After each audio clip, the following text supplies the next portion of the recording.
Hai teman-teman, terima kasih udah mampir ke video ini. Hari ini kita bakalan menyelami sebuah kisah yang penuh inspirasi. Cerita tentang wanita yang hidupnya sepenuhnya didedikasikan untuk membantu mereka yang paling menderita, yang paling terpinggirkan, dan paling terlupakan. Ya, dia adalah Bunda Teresa, sosok yang dikenal di seluruh dunia sebagai simbol cinta dan kemanusiaan. Tapi, apa kalian tahu bahwa di balik senyuman lembutnya Bunda Teresa itu banyak banget cerita sedih dan pergulatan batin yang luar biasa. Hari ini kita bakalan mengungkap kisah-kisah penuh haru dan inspirasi dari hidupnya yang mungkin bakalan bikin kita semua ngelihat cinta dan pengorbanan dengan cara yang berbeda, dan kalau cinta pengorbanan itu memang benar-benar ada. One evening, a gentleman came to our house and said, "There is a Hindu family with 8 children, have not eaten for a long time. Do something for them." And I took rice and I went immediately. And there was this mother, and those little ones' faces, shining eyes. Bunda Teresa sebenarnya lahir dengan nama Agnes Gongsa Bosashiu. Dilahirkan di Makedonia pada tahun 1910 dari keluarga yang sederhana.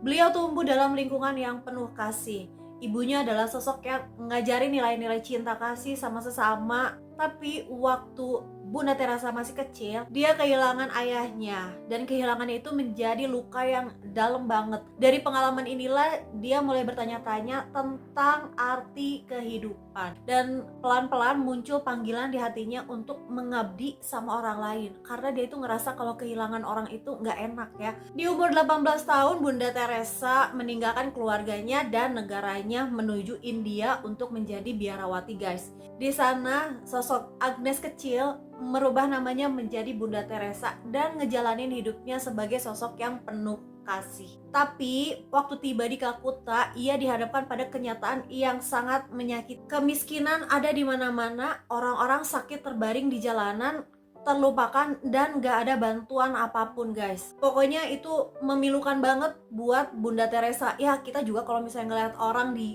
jalan sakit, atau jangan ngomong sakit lah, ada orang lontang-lantung di jalan aja kan kita tuh miris gitu ya, pengen bantu. Suatu hari Bunda Teresa ngelihat seorang pria yang terbaring di jalan. Tubuhnya tuh penuh luka-luka ya guys, ada infeksinya dan bau nyengat. Orang-orang itu semua pada ngehindarin dan pada nggak peduli. Di dalam hatinya Bunda Teresa itu ngomong, gimana mungkin sih kita ngebiarin seseorang meninggal gitu aja di jalan tanpa sentuhan dan tanpa cinta. Sejak itu Bunda Teresa bertekad untuk memberikan kasih ya bagi mereka yang terlupakan. Gak peduli berapa banyak penderitaan yang ada di hadapannya, pokoknya dia memutuskan untuk menjadikan hidupnya itu lebih berarti ya guys. Salah satu kisah yang paling nyentuh dari hidupnya adalah pertemuannya dengan seorang anak laki-laki penderita penyakit kulit parah. Anak itu tuh terlantar di lorong gelap Kalkuta.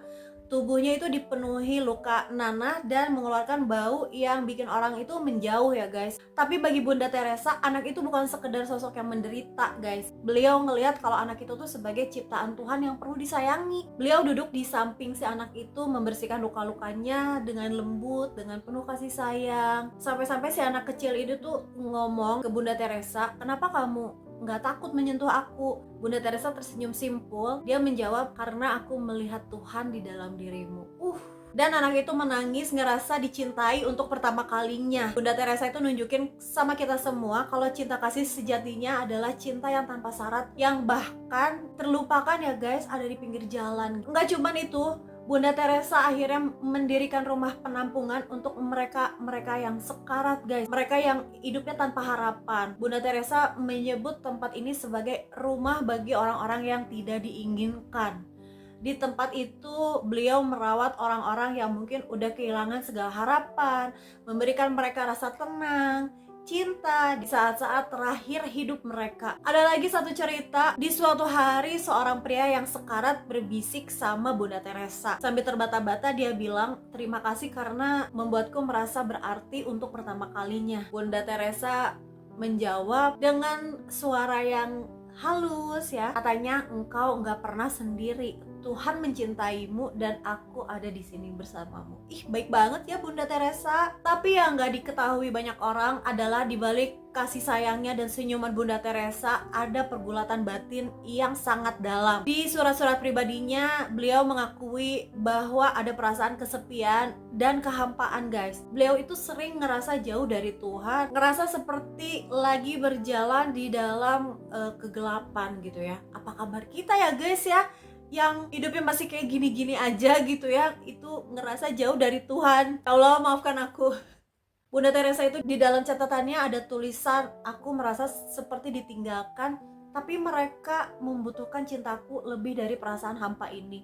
Aku harus terus berjalan. Di tengah rasa kesepiannya, beliau terus melangkah. Beliau tahu dunia butuh cinta kasihnya. Jadi buat Bunda Teresa, perjuangannya itu bukan tentang mencari kebahagiaan untuk diri sendiri, guys, tetapi tentang memberi kebahagiaan kepada orang lain. Walaupun dirinya sendiri itu masih merasa terluka, kesepian, dan juga hampa. Bunda Teresa benar-benar ngajarin kita kalau kasih itu sejatinya nggak hanya memberi tanpa harap balasan ya, tapi memberi saat diri kita itu sebenarnya lagi terluka juga ya. Beliau mengatakan bahwa dia hanya sebuah pensil kecil di tangan Tuhan, tapi dari pensil itulah Tuhan menuliskan kisah cinta yang besar untuk dunia. Hidup Bunda Teresa berakhir pada tahun 1997, tapi warisannya tetap hidup ya guys. Sampai hari ini tuh banyak orang yang ngerasa tersentuh dan terinspirasi oleh dedikasinya, oleh cintanya, bahkan oleh senyuman yang ia berikan. Meski di balik itu sebenarnya tersimpan air mata. Oke guys, terima kasih teman-teman yang udah nonton dan ikut menyelami kisah luar biasa ini.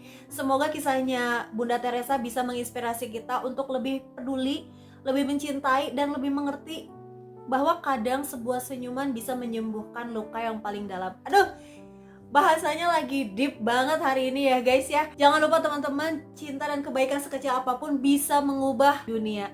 Terima kasih semuanya yang udah nonton. Kita ketemu lagi di video yang selanjutnya. Jangan lupa like, comment, dan subscribe. Terima kasih semuanya. Wassalamualaikum warahmatullahi wabarakatuh.